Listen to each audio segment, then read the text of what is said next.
Imagine making $5,000 on your book preorder as a first-time fiction author. That is what our dear friend, who's coming on our podcast today, Nat Eliason, accomplished on his new sci-fi novel, Husk. You can read Husk now. It's a very cool book. I personally am a sci-fi geek myself, so I was like, dang, I love Nat's joining us and is writing sci-fi. But regardless of what genre you write, whether it's romance, whether it's horror, whether it's thriller, mystery, you're going to be learning a lot today from how Nat's built his audience, from how Nat has been able to not only sell $5,000 worth of his book in pre-order before he's launched, but also what he's learned through publishing another book traditionally published, through his nonfiction, and now why he's transitioning to indie publishing his fiction, and his goals and where he sees him going as a fiction writer and an author over the next 10 years. Because Nat's run many online businesses. He's a very successful entrepreneur, but he's really going long on being a fiction author and creating stories with all of us, which is what we do and beyond the book. So super excited to have him. It was great having him on the podcast today. I hope you enjoyed this interview. Nat, it's so great to have you here. I think every writer has a particularly interesting journey, but maybe it's just the sci-fi writer in me loving almost every stage of your journey. But I'd love for you to kick it off and share how you got into blog writing online, because I know now your blog is generating something like hundreds of thousands of new viewers each month, which is wild. So how do you get from here to where you started? Yeah, I mean, it's a long journey. I've been doing this. It's funny saying that. It doesn't feel like it's been that long, but I've been doing the blogging thing for a while. I started my blog when I was in college in 2013. And I'd heard about blogging as a skill set to get into marketing. And I was a philosophy major. I wanted to work at a startup. I didn't have any technical skills, but I thought, oh, maybe I could get in through marketing and learning content marketing specifically. And so I started my blog really just to learn how to do content marketing, which back then was heavily focused on creating blog posts and then either trying to get those blog posts to go viral on what means we had for that to happen at the time, which was basically like Reddit and maybe Facebook pages. It was easier to do stuff on Reddit back then with articles. And then SEO was the big driver. So much of content was focused on getting those rankings on Google to bring in traffic that way. So I started off just trying to learn how to do that. I didn't have any aspirations back then to write a book or even to be a full-time writer. It was just kind of a way into entrepreneurship. And I'd done a lot of different things for work over that past decade. I ended up working at a couple startups. I started and ran a marketing agency. I opened a tea shop. I've done a few courses on my site over the years. I've just kept the blog going that whole time. And it's never been hyper-focused on one niche. It's just been whatever I'm interested in, which is not a great way to grow in the short term, but in the long term, it creates very durable readers in the sense that they're more there for you and for what you're interested in and what you're talking about than if they're just there to solve some very specific problem. I had this kind of crazy journey through crypto a few years ago, back in the 2021 to 22 cycle. And it was a pretty crazy experience, ended up being a relatively profitable one. And as it ended, I sort of had this sense of, I really enjoy writing. I really want to try to make writing the thing. Like, I want that to be what I'm doing for money, not this thing on the side that I'm always trying to fit in. And decided to really go after it. I got my first book deal to write about that time in crypto. That was Crypto Confidential. It came out last year. And after working on that, I got pulled towards fiction writing. It's a narrative nonfiction based on my story. And in order to write it, I had to study storytelling. I had to study writing as if I were writing a novel with all the plot points already laid out for me, and ended up enjoying that so much, and ended up feeling kind of tired of the nonfiction self-help genre, didn't want to go down that route. And I was like, well, maybe I'll try writing a novel and just see if I like it, and ended up loving it. And now I'm basically all in on that path for the foreseeable future. Wow. No, that's incredible. And I'm gonna link down below because it was probably it's tough to say if it's my favorite blog post from you. You have a lot of great ones, but I'll specifically link to 43 things I learned from my insane 2 years of study on writing better. I found that to be incredibly insightful, and I know that you studied the greats at a sort of depth that I think very few writers do. I think a lot of people just jump into it almost blind or like, I'm gonna go write a book. It felt Yeah, like you were yeah. very strategic about it. What was your process? Like, how did you decide to go, I'm going to go learn in this way? You didn't get an MFA, as far as I know. You could have Yeah. gone and done this. Like, what made you choose your specific learning path through writing? Yeah, so a couple things. One, I mean, I've never been much of a student. I don't like school. It just doesn't work with my brain. I was kind of always trying to figure out how to get out of it or do the bare minimum to get the B minus so I could skirt through it. And I went to good schools despite that. I went to Carnegie Mellon and ended up studying philosophy there. But I was really just always trying to avoid school as much as possible because I just always found that if I was interested in something, I could figure it out much faster on my own.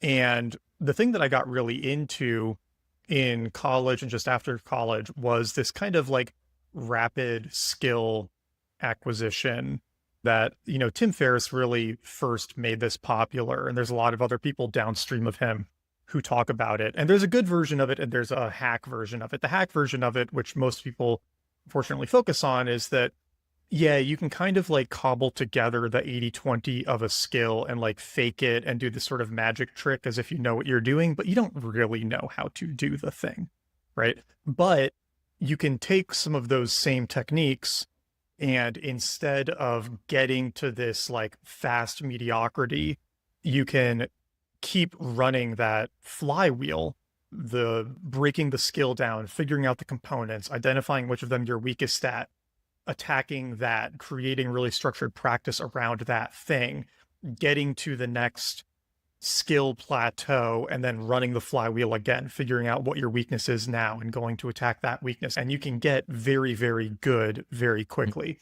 The problem that most people run into is they're not honest with themselves about their weaknesses, or they're not willing to do actual practice, right? So there's this great book called Peak by Anders Ericsson and Robert Poole. And they basically wrote this book because Anders Ericsson did all of the original research that influenced what people know as the 10,000 hour rule that Malcolm Gladwell wrote about in Outliers. And Gladwell just got it completely wrong. He misread the research and misrepresented it. And it really pissed off Ericsson, at least from my read from the outside. So Ericsson wrote this book to explain, no, here's how this actually works. The 10,000 hours rule is nonsense. It's not about how many hours you do the thing. It's how many hours of a very specific kind of practice you do the thing. And so he lays out exactly how you do that kind of practice, which people have heard deliberate practice before. Most of the time, it's not actually deliberate practice that he talks about. It's something called purposeful practice, which kind of differentiates it from naive practice. And naive practice is like you're playing tennis with your friends, right? You're all at around the same skill level and you're playing. And if you do that for 10,000 hours, you're not going to get any better.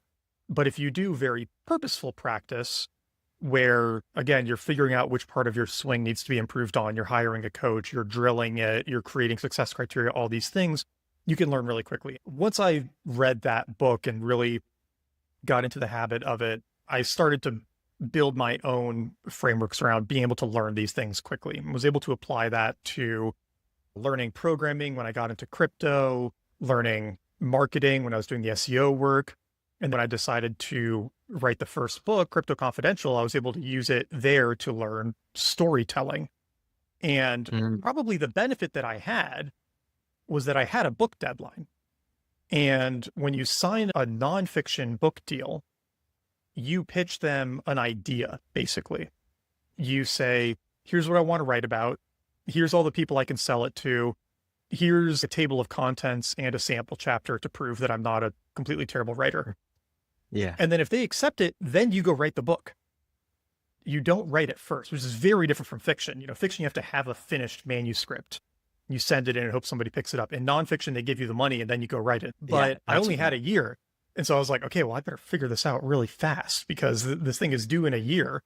And that's what led to just really, really intensely trying to study storytelling in long form to make that book compelling, because I wanted to write something that would explain these core concepts of crypto that most people didn't know or didn't understand, but do it in a fun, fast-paced, exciting package. So, and this was like a terrible first book to do because I had this dual mandate of write an exciting thrillery book and explain these very complicated technical concepts that like most people can't get through. It was like one of the hardest first books I possibly could have chosen to write.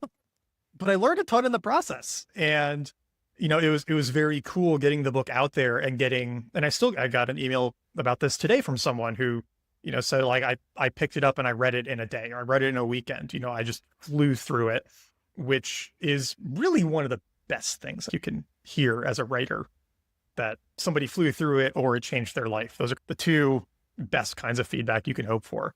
And it really paid off. Looking at the first stuff I wrote for Crypto Confidential 2.5 years ago versus my writing now, it's night and day. It's two different people. And it's very satisfying to see. Oh, I have to read the book, Peaks, because that's like, I read Outliers in high school and I believed that thesis a lot. And I think a lot of my early learning style as an author was just like, okay, each month I'm going to pump out a new book, right? But it wasn't having the process of like, it's not just about doing the thing. It's about having the practice of learning built in, which is so crucial. And I'm curious, from like draft 1 of Crypto Confidential to now, I'm assuming you're basically at the final draft of Husk, because I know it's coming out in a couple. Oh, yeah, 6 weeks. Husk is done. I can actually send you an arc after this if you want to read it. Oh, would love to. I mean, you're writing my favorite genre, so I personally would love to read that. What have been the big improvements in your writing from, again, draft 1 Crypto Confidential to now final draft of Husk, which is novel 2 of yours? Or I shouldn't say 1, book 2.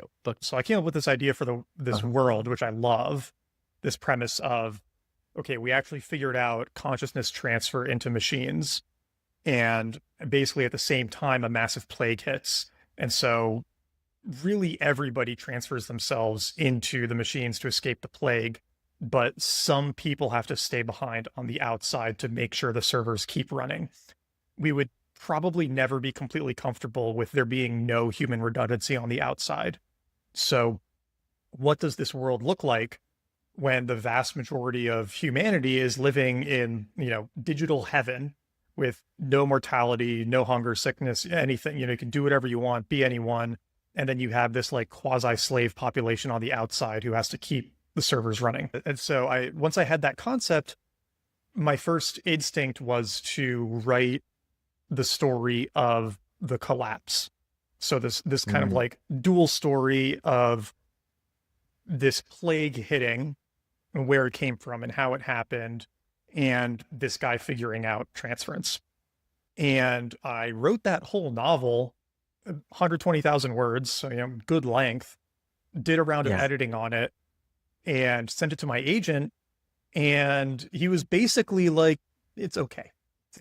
A mix of the writing wasn't that good yet, and the thing he said that I thought was really helpful is he was like, this world is very interesting and where it's going sounds very interesting, but this is maybe not the best point in time to focus on, because it's starting in the normal world. There's not this like novel scientific world that people are dropping into and are curious about. And somebody working on transference and world-ending plague are both stories that are pretty played out. But where this is going, this world that you've described, I haven't really heard that kind of story before. Like, there isn't really somebody who's done that kind of sci-fi world yet. You should just focus on that and tell that story of like once it's already established.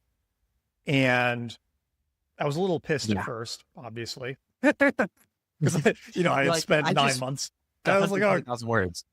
exactly. Yeah, I was like, it took a long time, dude. And I was like, one, you're right that will be more interesting, and two, you kind of got to get the first novel out of you because you're just like figuring it out and you don't know how to do it yet. And as soon as I sat down to write what became Husk, within the first couple chapters, it was very obvious that it was right to start over. My writing had improved a lot. I had a better idea of how to plan it. I knew the world and the characters really well at that point. It just made it a much better book. And, so going back to your question, like, what were these things that I had to figure out? Really, the first big challenge was just the length. Like, I'm somebody who's been blogging for 10 years. And so I've written a couple 10,000 word posts, but most of my articles are 1,000 to 2,000 words. That's a length that I know very well. And to go from that to the first draft of Crypto Confidential was 100,000 words. That's 50 times my normal length that I'm working with. And so learning to think about story arcs and characters and settings and conflicts and subplots, and really recognizing that when somebody sits down to read a book, they're looking for a very different experience than when they read an article. Because the point of an article is usually to deliver information or make an argument relatively quickly. And so an article needs to be very concise and very focused and written like good marketing copy almost for it to be compelling. But when somebody sits down to read a book, they want an experience. They want to go into a world. They want to be told a story. They want to get lost in it. And if you're too concise and just always like rushing to the next thing and not pulling stuff out, it is harder to get lost in it. People want the extra description. They want the interiority. They want the senses. And so in the beginning, everything that I was writing was like almost entirely dialogue and action, because I felt like anything else was a waste of time because I just wanted to get to the next point. And so I had to learn, like, hey, this thing that has served you really well for online writing is actually hurting in your storytelling. And I had to retrain myself to write for this longer format. And now I'm kind of having the opposite problem where it's very hard to go back to articles now. It just feels kind of dissatisfying and shallow. And so I haven't really figured out how to balance that yet. No, that is such an amazing point, because I think so many authors are part of like why marketing our books becomes like a pain is because you mentioned like articles is similar to marketing copy, and it's concise and almost, I mean, I'm using boring in quotes. It's entertaining, it's engaging, but in a very different way than, a novel would be. And now you're writing novels and getting deep into bringing out the emotions and everything that goes into that. And then it's like, well, how do you transition between I'm going to write my novel, now I'm going to market my novel? Are you trying to bring over that same storytelling instinct into how you're marketing it? Or is it like going back to how so many authors think about it, the marketing copy, the Facebook ad, all the stuff that makes people's eyes water? People typically think about sharing their book with the world. Yeah, I'm not heavy into the marketing side of it yet because Husk isn't out. But as I'm thinking about it, I'm basically just trying to practice switching off that part of my brain and going back into marketing mode. Because it's romantic to think about the idea of, the old Stephen King life, right? Where it was either the 90s or the 2000s where he was getting a $5 million advance for every book, and he could just sit in his house in Maine and write it in 6 to 9 months and cash his check and, go back to his life, right? Like, He wasn't doing an email newsletter or any of this stuff, right? He just wrote the book, got paid, wrote the next one. And you can get to a certain point where that's possible today, certainly. But you do kind of have to figure out all this marketing stuff as well if you want a shot, I think, at succeeding, especially self-published, right? If you get a big enough advance in trad, they're going to make the book work, come hell or high water in most cases, but it's really kind of on you. And so, yeah, I am kind of excited, honestly, to figure out the Facebook ads and Amazon ads and get my newsletter reoriented around the books I'm publishing and just really dialing that in, because it is important, right? Like it's something that you have to do if you want the book to succeed. And I'm also good at it. Like it's not the work that I want to do. I want to just do the writing, but if doing the marketing means I can eventually get to the point where I mostly just do the writing, then that's a worthwhile investment. But it is funny, like figuring out what you focus on when you talk about your book, because I think authors often run into this challenge of they want to explain everything, right? They want to tell you about all the world and the characters and the technology, and you want to really lay it on because it's so big in your head and so important to you. But you really have to figure out, okay, what are those like little hooks that get somebody interested? Because you don't need to tell them the whole story. You don't need to sell them on the whole story. You just need to make them curious enough that they go to the Amazon page, and then the Amazon page does the next step for you, right? And then they open up the book, and then your first chapter has to get them to the next chapter, right? It's just like all these little steps that you have to have down. And so, yeah, I don't know. I'm excited to try to figure that part of it out too, because I don't want to rely entirely on my existing email list, because most of them probably aren't interested in my sci-fi novel, and that's fine. They signed up because I was talking about productivity or talking about entrepreneurship or talking about like one of these other things. And so I'm not going to have nearly the same conversion from my email list as a fiction author whose entire email list is people who signed up after reading one of their fiction books. And so I don't want to rely on that. I need to figure out how to reach new audiences as well. Yeah, no, 100%. And actually, speaking on that, I find it very insightful, a quarterly like book update, which I think is a kind of combo of the business side, but also the writing progress you're making.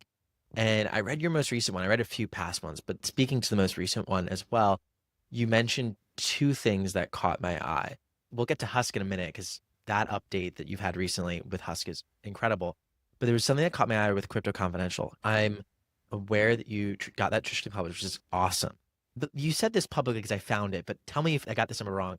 And I can edit it out if you don't want me to say it publicly, but I believe you got like a $275,000 advance for that. Is that correct? Yeah. That's amazing. Yeah. Well deserved, but that's amazing. You noted that sales of Crypto Confidential in your latest quarterly update would the word be stagnated or slowed? That like it hadn't pretty dramatically. Momentum. Yeah. Yeah. Does that correlate? Because I know you wrote like 3 months ago or 4 months ago about like another bull runs here for crypto. Because for those who aren't familiar with the crypto market, it goes in massive winters and then massive bull runs. I guess talking about the longevity of a book, we've had now like this new bull run and this book being out during it. What have you learned during that? And what are you kind of learning about the longevity of a book? Because I guess the whole goal is, or the dream is, for a book to sell past when we die. And I'm sure that'll happen for even Crypto Confidential. But I guess the level of sales is an open question. So I'm curious how you're thinking about that now that you've kind of gone through this last quarter. Yes. So, the sales have pretty closely followed the market. They were going up quite a bit at the end of last year when the market was rallying. And then this year, as it's really fallen off and gotten quite bad now, the sales have declined as well. Right. So that's not terribly surprising, because it is a book about working in and living in a bull run. And that's kind of like the main narrative thread. But the main thing I learned, honestly, and this is very common knowledge in the fiction world, is that, books have a longevity to them, but a lot of their longevity is determined by how much you keep talking about them and how much else related to them there is for people to discover, right? So, if you think about the books that you read, that you pick up, you probably almost never pick up a book right when it comes out, unless you've already read something from the author, particularly if it's a book in a series, right? So most people will only ever pre-order a book if it's a subsequent one in a series they've already started. And most people don't get into a series until book 2 or 3 or 4, whatever number. I just picked up Dungeon Crawler Carl. Have you read this one? I've not yet, but I love Matt Dinniman. He's an incredible human being. It's so fun. I've loved it. I've read the first 2 and half of the third in the last like week, right? I'm just obsessed with them. Yeah. But he's already on book 7. The first one came out in 2020, and I'm only really just hearing about it. And it takes a long time for books to get out. And a big part of how they get out is you're either releasing subsequent books in the series. So anybody who read the first one is reading the second and the third, and they're slowly telling more of their friends over time, and it's getting out that way. Or you're releasing other books, and those are naturally pulling people into your orbit. And once they're in your orbit, they find your other books, right? And so books compound over time. James Clear talks about this, where he has the biggest email newsletter in the world for an individual. And every week he's talking about something related to Atomic Habits. And so every week when he sends an email to the 2.5 million people who are on the list, that's going to drive some book sales because he's still talking about that topic. The book is evergreen in that sense. I kind of wrote Crypto Confidential to be done with crypto because I didn't want to be in the industry anymore. I had this good story and I wanted to tell it, but I'm not really talking about it to my email list anymore. I'm not really posting about it on Twitter anymore. And so it's not continually getting remarketed the way another nonfiction book might. And that's probably having an even bigger impact on the sales because unless people there isn't some like ongoing marketing engine, and there's never going to be a Crypto Confidential 2 and 3 and 4 to like bring people back to the first one. And so as I'm working on Husk and thinking about fiction writing, I'm thinking a lot more about this longevity of each book idea. And I think it's such common advice for a good reason that you kind of want to do series because series are their own best marketing and they make your ads more effective because, you're going to have read throughs to the subsequent books and all of that. Working on a book that I'm not working on from the perspective of I want to be done with this topic, but from the perspective of I'm like just starting on this topic and there's going to be another book in this world coming out every 6 to 12 months for the foreseeable future. And every single one compounds on the previous ones and they can grow into this pretty incredible asset together over time. And if you kind of think about every business, like across any industry, it all kind of goes back to one thing that you keep marketing in unique ways, like software is like you've got the core product and then all these new features that come out over the course of years and decades, or you've got Coca-Cola, all these different marketing campaigns that go back to the same drink, even if the color of the can changes. It's, you're giving the readers the same sort of emotional arc with the same sort of characters in a similar world, maybe the same world, over and over again. And when it comes to Husk, I know when you first announced it, you took an interesting approach. So you traditionally published your nonfiction, you self-published here, and you did a pre-order direct on your Shopify store, which is very, very cool. Tell me about why you did that and how it went. Yes. So, part of why I didn't want to do trad again, one was the timelines, 2 was the lack of control and the profit per book, 3 was just the marketing options. And the big problem with a trad book is you make so little per book, typically like $1.50 to $3, maybe $4.50 on a hardcover. And, it could be less than $1 if you're a mass market paperback. And you have no visibility into what's driving sales, right? Like even self-pub, you don't get any visibility on Amazon, but you get a little bit more insight into what's going on. But with trad, you just have no idea. As I was thinking about self-publishing, a big thing I was focused on was like, okay, how do I really build a cool marketing engine here that can grow over the next 10 years into a very like successful and profitable business so that I can keep doing this. One thing that was obvious right off the bat was like, well, I need to be able to talk to the people who are the most excited about the book.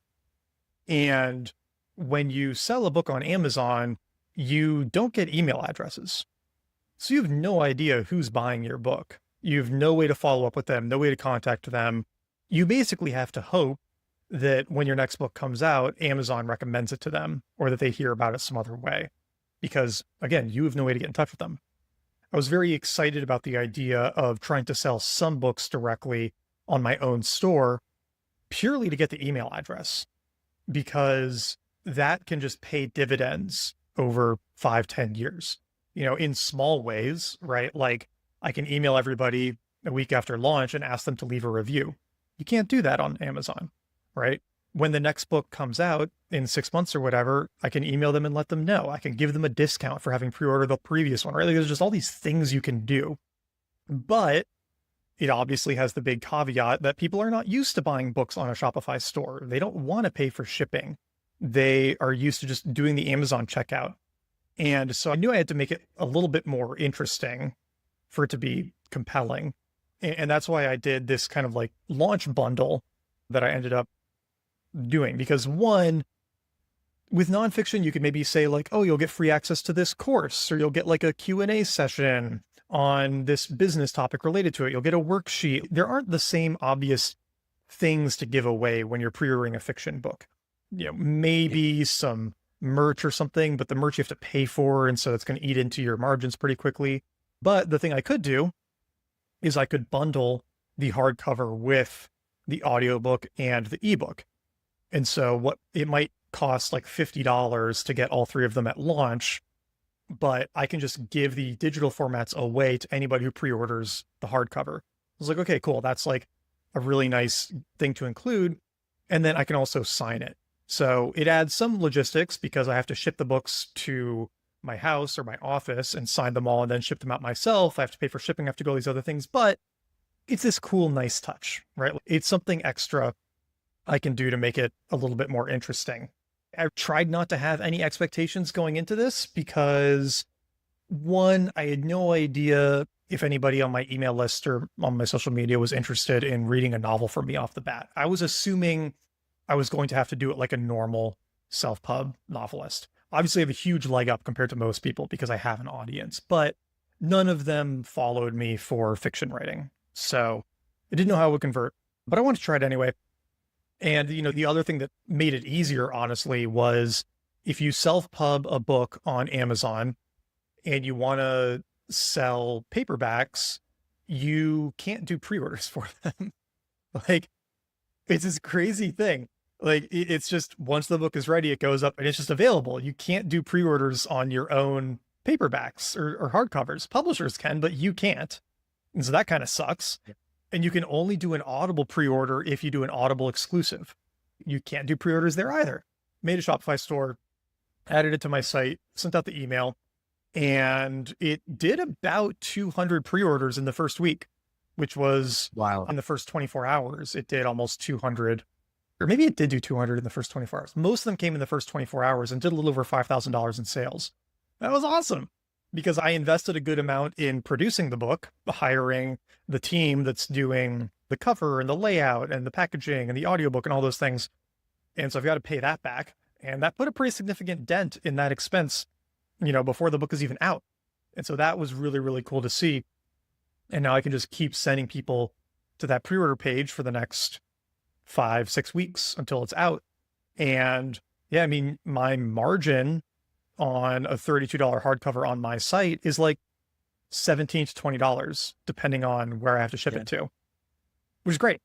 Yeah, no, that's amazing. And first of all, y'all can find the link to when this podcast is out. Likely, if you're listening in the future, a few weeks after the podcast is out, it'll be actually available and officially released. So you can find that link down below. I also should mention the Draft. Podcast Nathan bought. I love that podcast. It's a great one. So that'll also be linked down below so that folks can listen to it either on YouTube or whatever podcast app you're on. You guys talk a lot about writing craft there, and it's Nathan himself is another fantastic writer. And one thing that I can't help but wonder is you are this very, very talented writer who also is super deep in technology. And you recently had this whole course you've created, which it's pretty, not many courses make me think like, oh my God, like that's such a cool concept. Usually it's just here's the same stuff, Productivity course. Yeah, nothing wrong with that, but it's like, Yeah. what's new about it? But you have, you're building your own apps with AI course. And I'm just curious, I want to get your thoughts on like what apps you think could be useful for writers to build, because I know Mhm. you've built apps in your own writer journey. But before we even touch that, I'm curious, how do you see you're thinking very long term about your writing career over the next 10 years, and Husk being something that's able to make you a living for a very long time? And I also know you're very up on what technology is possible and where it's going. A lot of writers are very scared right now with AI, Yeah. with these large language models. And I think a lot of folks question where things are going to be at in 10 years and if a sustainable career is possible. But I see you here very confident. You're like, I will be able to build a sustainable career. It's not going to be easy, but you see it as a future. So where do you see your future in this age of AI as a writer? Yes. So I kind of have two related thoughts on the future of writing in the AI world. One is that writing, you can think of it as utilitarian or taste driven. Utilitarian writing is like the marketing copy on a website, where usually it's hyper optimized to get somebody to buy something. It's not usually super opinionated. It's not telling you something about the writer's perspective on the world. It's kind of doing a job. And that, I think, is going to get mostly eaten up by AI relatively quickly. I think if for every 10 copywriters right now, there will probably be one copywriter using AI and them being kind of like the final check on everything. Because a lot of why we have humans in the system in different areas of work is like a liability management. A computer can do basically all of your taxes, but you pay an accountant because you want to know that there's like another human doing the last check, right? And so I think we're going to still have the humans doing the last check for a while, because kind of like with Husk, we're not going to feel totally comfortable giving everything over to the machines.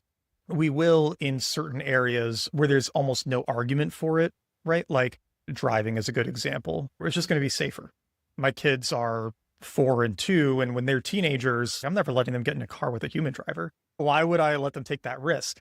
But there will be a place for some writers to be doing that final check with what the AI is doing, like I think for a while. But then there's other writing that's non-utilitarian, and novels are a great example of this, as is some nonfiction, like memoir or history, where part of what you're trying to read is the author's perspective on the world, or the author's experience, or seeing yourself reflected in the author's journey or views. There's still going to be a lot of interest in stories from people with certain tastes that you really enjoy, because you'll know when you're reading that author's book, you're going to get a certain experience out of it. Like when Andy Weir publishes his next book, it's going to give you an experience reminiscent of The Martian and Project Hail Mary and Artemis. But it's not going to matter how much of that book Andy Weir actually typed letter by letter versus had an AI system help him create. Because the end product will still be Weir's, It'll still have his mark on it. He'll still be giving you some experience. And I think the method of input matters less than people think. And so I think what we're going to have are a lot of authors who can create better work faster using these AI tools. But the people who are creating what you might call pulp, or you could even liken it to pornography, right? Where there's kind of like two types of media. There's media that you consume privately to satisfy some desire, and there's media that you consume socially to, like be a part of a cultural item, because like people don't usually talk about the pornography they consume, right? Like they don't talk about the smut or the pulp novel or whatever, those things that are like quickly disposable, but those might get consumed by an AI that knows exactly what you like and can just deliver something to scratch that itch. We love talking about the three body problem with people. We love talking about The Martian with people. We love talking about White Lotus with people, right? Like these are all social stories, and social stories are always going to be downstream of an individual with a perspective on the world. And I don't think that is going to change. Those people are just going to get better and faster at sharing their perspective with the world. So if you're an author or a writer and you want to have a job in 10 years, you need to learn how to use these things now, because they're not going away, right? And if you're pouting and upset that, oh, Meta trained their AI on my book and they didn't, it's like, get over it. This is going to happen. It's going to keep happening. It's going to happen a lot faster. And if you complain about it, then you're just going to be left behind by somebody who is spending 30, 60 minutes in ChatGPT or Claude or whatever per day, figuring out how to use it to make their work better. Yeah, no, I tend to agree with your perspective. It's one where it's not this existential threat to authorship, but it's an evolution that ultimately is going to raise the bar in a sense and require us all to be even better at our craft. I think actually, and you may have even said this somewhere because I've been reading so much of your stuff over the last day, but the quality of what a good story is and the knowledge of that and the principles and the frameworks and the real instincts for that, I think get even more valuable in this new world, because you now can work with or on yourself, whatever you choose to do, more effectively. So I'm changing perspective. And I know another way that you've used AI is from a slightly different but connected lens, which is like productivity and like almost like quality of life as a writer, actually building tools for yourself. I mean, that's very interesting. I'd love for you to share like what tools have you built for yourself to make your writing life better? Because I think that might inspire us in trying to do the same. Yeah. And, I need to just launch this so that other people can use it. It's been a back burner project for a while. But the thing that really clued me into the potential here was when I finished a draft of Husk in January and I sent it off for a manuscript review to get that feedback. I had like 3 weeks while I was waiting for that person to send me their edits and their feedback. And I was like, well, I wonder how good of feedback I can get using the AI tools and if that would actually be useful. And so I started monkeying around with them. I was doing the Build Your Own Apps course.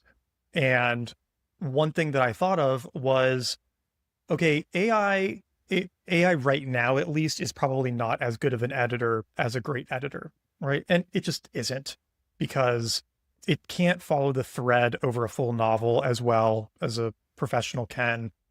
It doesn't have the same degree of insights for the most part, but sometimes if you take enough feedback and combine it, you start to get more interesting of insights. And so I made this tool that I just called like Beta Reader, where one problem you run into on a lot of the AI sites is that you can only paste in so much text. So they have a large context window. I think on Claude, you can paste in a whole manuscript, but like ChatGPT won't. Yeah. And Claude has a harder time of following the full thread. But if you use the APIs, you can send in a lot more at once. And so I built a tool that let me send my whole manuscript in to Claude or GPT or whichever one I wanted to use, and then give me feedback. And I created a bunch of different topics for it to try to give me feedback on. Because if I said, just give me feedback on this, it was too high level. It was too spread out. It wasn't as useful. But if I said, give me feedback on the character descriptions, or give me feedback on the sensory details, or give me feedback on the plot lines, and then it started to get more interesting. And so then I took it to the next level and I said, okay, you are a professional editor at a Big Five publishing house. Your job is to review this manuscript and provide feedback on this one thing, right? So one concept that I really love in fiction writing is braiding. The idea that there are basically 4 components to storytelling in writing. right? There's action, there's dialogue, there's description, and there's interiority. And those four things weave together to create the narrative. And a good writer will naturally flow between the four of them so well that you don't even notice it. A good writer will do kind of like chunks. There might be a long interiority, and then there's just dialogue with a bit of description, and then there's like a paragraph description about what's going on, right? And they're kind of chunking it out. And then a bad writer just does one or two of them, right? It's like when I did the first draft of Crypto Confidential, and it was all dialogue and action, no interiority, almost no descriptions. And so, I could ask, like, you're a Big Five editor, critique this manuscript for how well it braids between these topics. And the feedback was pretty good.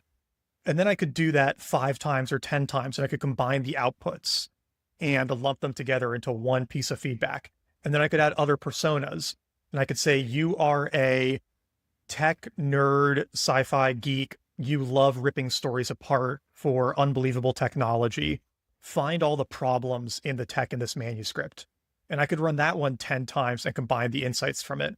And then, I said, okay, you are a romance reader. You only read romance books, but your boyfriend is really excited about this sci-fi novel and he really wants you to read it.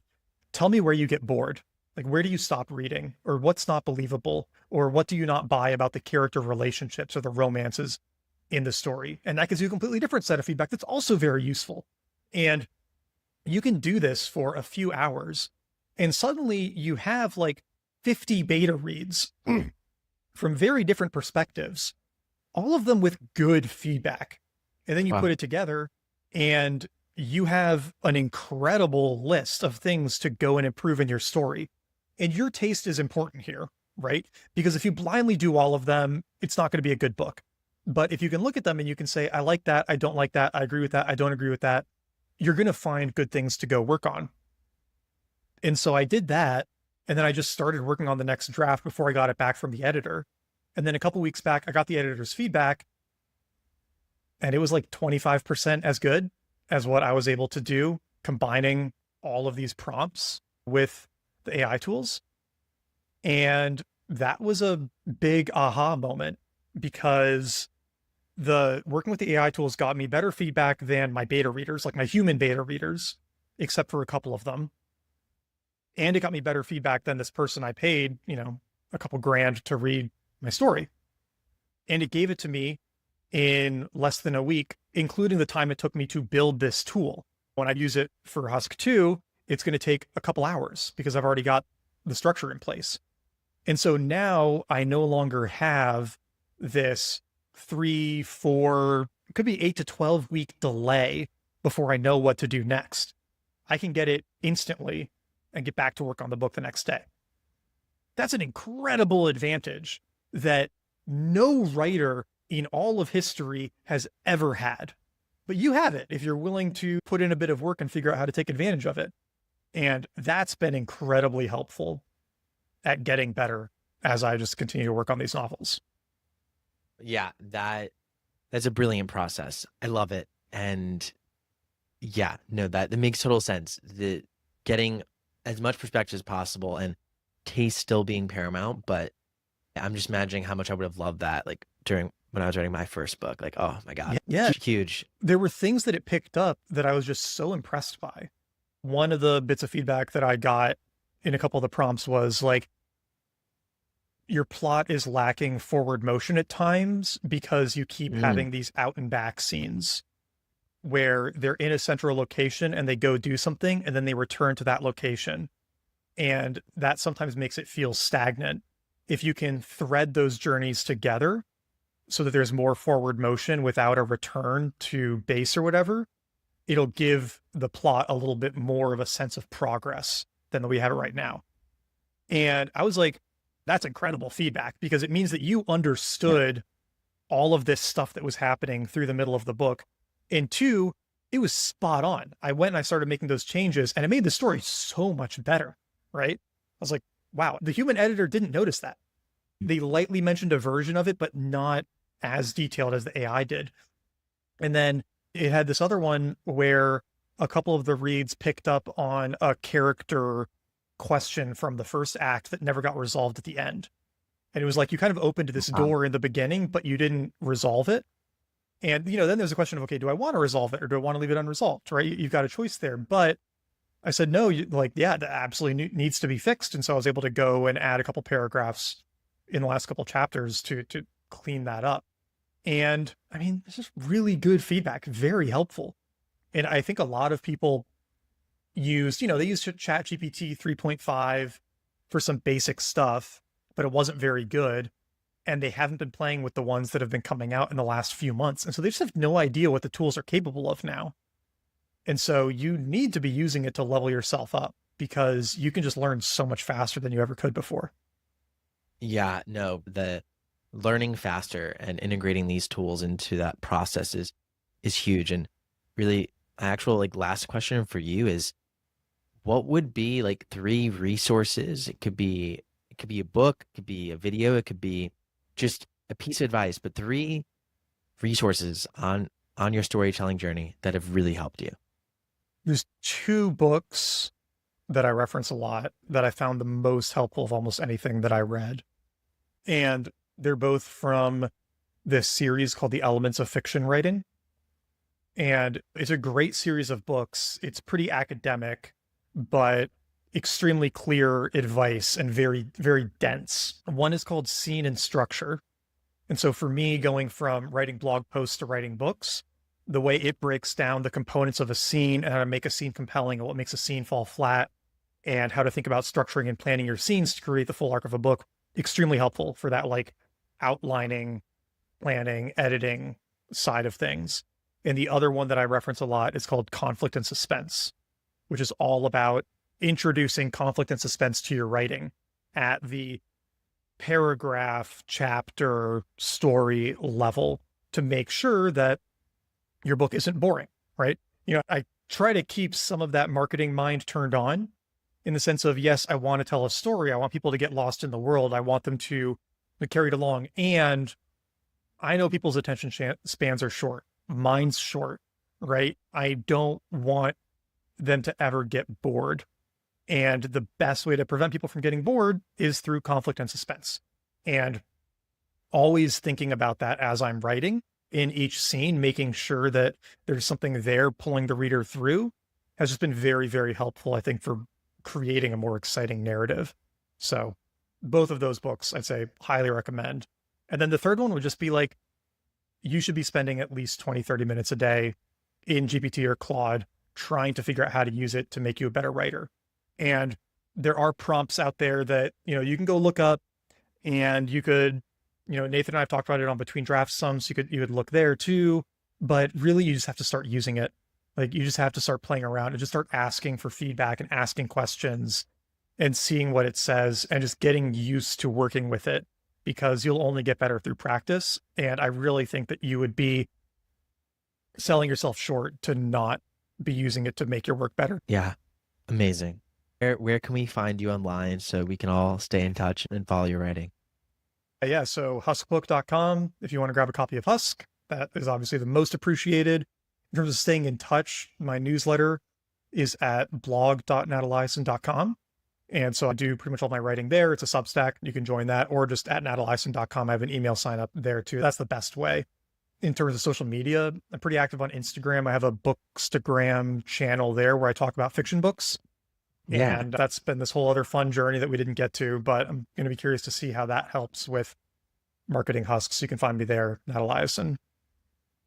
Love it. Bookstagram is an amazing community. And yeah, I'll be very curious too to see in a 6-12 month timeline. We'll have to have you back on with all the things you're doing with Husk and see where that evolves. Thank you so much for coming on. This was a ton of fun. Thanks for having me on. And that was it for our interview with Nat Eliason. I hope you enjoyed it. I learned a lot. And honestly, I just always love hearing different approaches to writers launching their careers, what they're taking from other industries and other experiences, and how they're applying it to publishing. Because the truth about Beyond the Book is that there's not one way to make a living as an author. There's hundreds, maybe even thousands. And we want to help you find the way that works for you. And the answer may just lie beyond the book. That said, I hope you enjoyed listening to this podcast. I have been behind the scenes working a lot on Make Your Own Movies and Creatorwood, really helping y'all go beyond the book in a huge way. So if you haven't yet checked out Creatorwood, you can go to creatorwood.tv. The platform's in beta. It's early, it's young, but a lot of fun stuff is happening now. And you also, if you're interested, can go to makeyourownmovies.tv and get a completely free book on how to turn your story into a movie using some really cool tech. And we've built a lot of really cool tech to help you do it. So with that said, hope you have an amazing rest of your day. Thank you so much for listening. And as always, don't forget, together, we are boundless.